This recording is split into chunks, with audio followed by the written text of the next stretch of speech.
In today's show, I'm going to be talking with Chris Manning of Locked On Cavs of how the number 3 overall pick Evan Mobley looked at Vegas Summer League. It's all coming up. Stay tuned.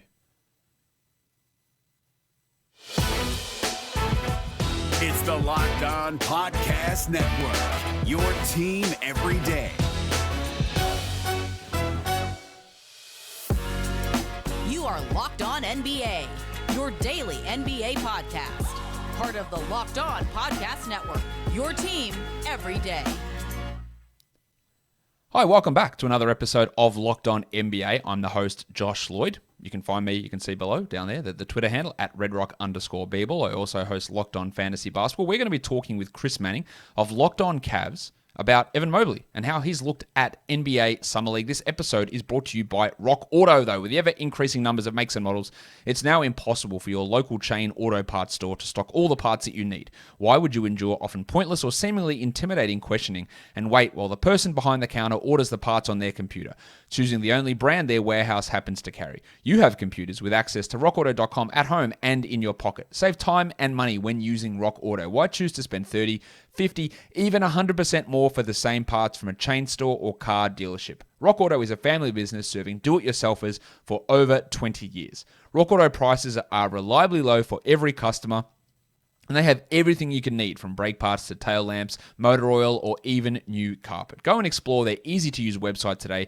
to find the solution to your auto parts needs. Go to rockauto.com right now and see all the parts available for your car or truck. And write Locked On in their How Did You Hear About Us box so that they know that we sent you. Amazing selection, reliably low prices, all the parts your car will ever need. rockauto.com.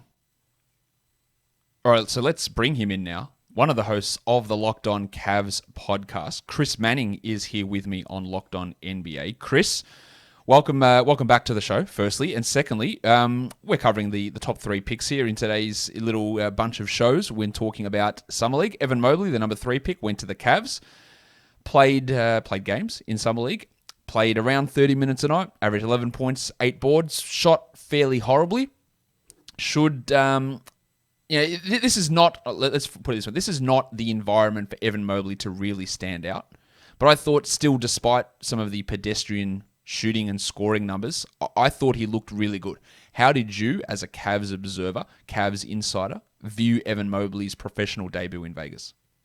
Yeah, I just got actually back from, I saw him play twice. I saw him play once against Orlando in person, and I watched the other games, but I want to just note that you're right about the setup. Like, not only is Summer League really geared towards guys who can score in the wing and do so with the ball in their hands and are operating from the perimeter, but the Cavs didn't bring anyone who really could set up an offense to Summer League. Like, they had Isaac Okoro, who I like a lot, but that isn't what he does. That's not what Broderick Thomas was really trying to do. That's not what Lamar Stevens was trying to do. They kind of brought a roster that was not really going to empower him. And yet I think he did a lot well. I think particularly in the game against Orlando, he was getting a little more under his jump shot. He was making his shots when he was taking pick and pop threes, taking some shots from the elbow.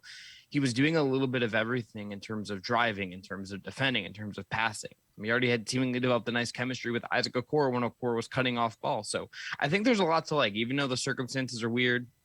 I think, you still got to see. I think we still need to figure out how good he might be from year one. I think it might be a little less of a clean transition for him versus like a Green or a Cunningham, just because of the nature of what he does. But I agree with you. I think there's a lot to like. I think he is going to be able to do a lot right away, and that's going to be kind of interesting to see how the Cavs deploy him and how they try to empower him in that way. I think what you mentioned there is really important, because there's no real point guard on this team. There's no one out there setting them up. I think Mobley averaged the most assists on this team through this 4 games. Jalen Hands 3.3 versus Mobley 3, and I think like that, yeah. But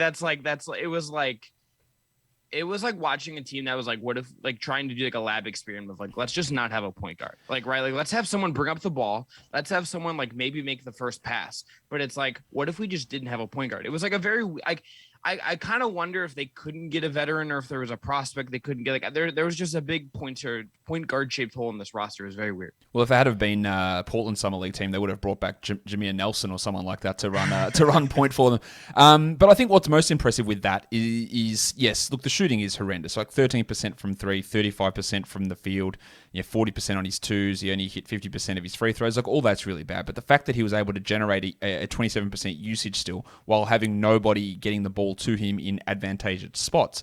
I think is the big takeaway you've got to get there. He averaged 8 boards, almost 2 blocks, 3 assists. Like, they are all really impressive numbers. The passing looked great.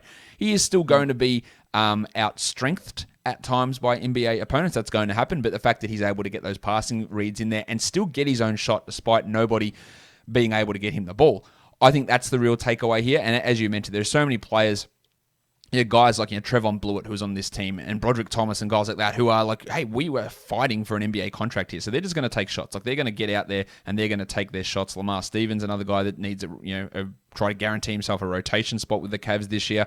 These guys are out there to get their own, and that's how Summer League works. And it doesn't usually work massively well for big men in that scenario. So I thought it was really impressive. He was able to generate as much offense for himself and generate for others, and looked pretty comfortable out there defensively as well. And I think that it's people might knock him down a little bit for some of this poor shooting. I don't think there's really any concern with that. But that brings me to like what we saw here from Mobley. Like, how does that translate to the NBA? How cautious are the Cavs going to be about feeding him to the wolves, so to speak? With other big men, Jarrett Allen, Kevin Love, Larry Nance, all still on the roster. What's Mobley's role going to be with this team as we move forward?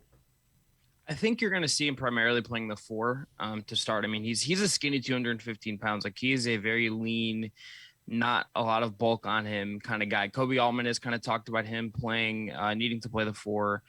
They've talked about him needing to bulk up. He has openly talked about, like, look, it's going to be scary when I get really big. And he's kind of talked about the fact that he needs to get bigger, right? Like, it is a thing. So I think you look at him and it's going to be this situation where it's like, you're going to see him play the 4. You're going to see him play next to Jarrett Allen. You're going to see him play with other bigs. And then I think play some 5. We'll see what happens with Kevin Love. We'll see what happens kind of with that situation. But I think you look at him primarily is going to be a 4, and he's going to add size, and they're not going to throw him to the deep end. But what happens with Kevin Love will certainly play a role in that. I mean, I still kind of think a buyout makes most sense for everyone. But if that doesn't happen, I mean, is Kevin Love going to come off the bench? Is he going to be willing to play 20 minutes a night backing up Mobley? And is that kind of something that's going to play well in the locker room? I mean, that's kind of an unanswerable question until we kind of get into it a little bit.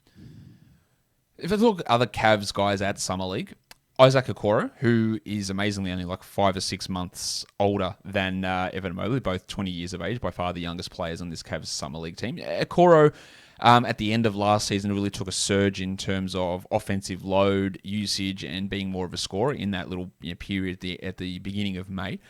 Did you see anything particular from Okoro in the 2 games that he played out there that makes you think he's going to take on a larger offensive load? Or is it still really just going to run through Love when he's out there, and Garland and Sexton for that big usage? Or did Okoro show some things that we didn't see from him last year? I think he's adding some wrinkles. I think he's bigger, for one. I think like he looks like he's added like a good 10 pounds of muscle. Like, he looks significantly bigger.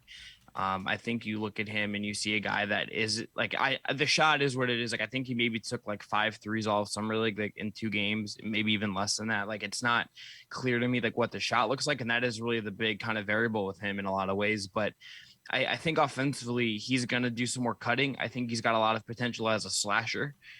He showed some ability to do some head fakes and some body fakes on cuts that was not there last year. He looks a little less rigid as an athlete in that sense. So I think you're going to see him still be able to get like some easy buckets.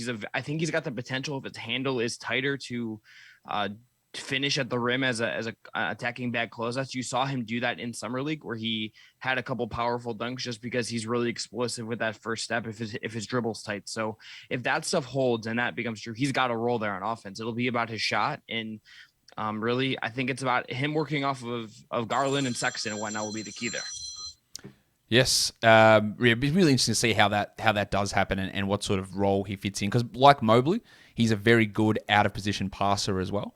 And with guys like, with Sexton being that main guy whose passing is not at the strength what you need it to be a point guard. And he's not really a point guard, but having plus passing at the 4, at the 3, at the 5 when Kevin Love's out there as well really should help this Cavs team move the ball around a little bit more than they have in the past. Chris, it was great speaking with you. And if guys want more information about the Cavs and Evan Mobley and Isaac Okoro and Darius Garland and Colin Sexton and all of the Cavs guys, check out Chris and Evan over on the Locked On Cavs podcast. Chris, thanks for coming on Locked On NBA with me. Anytime, buddy.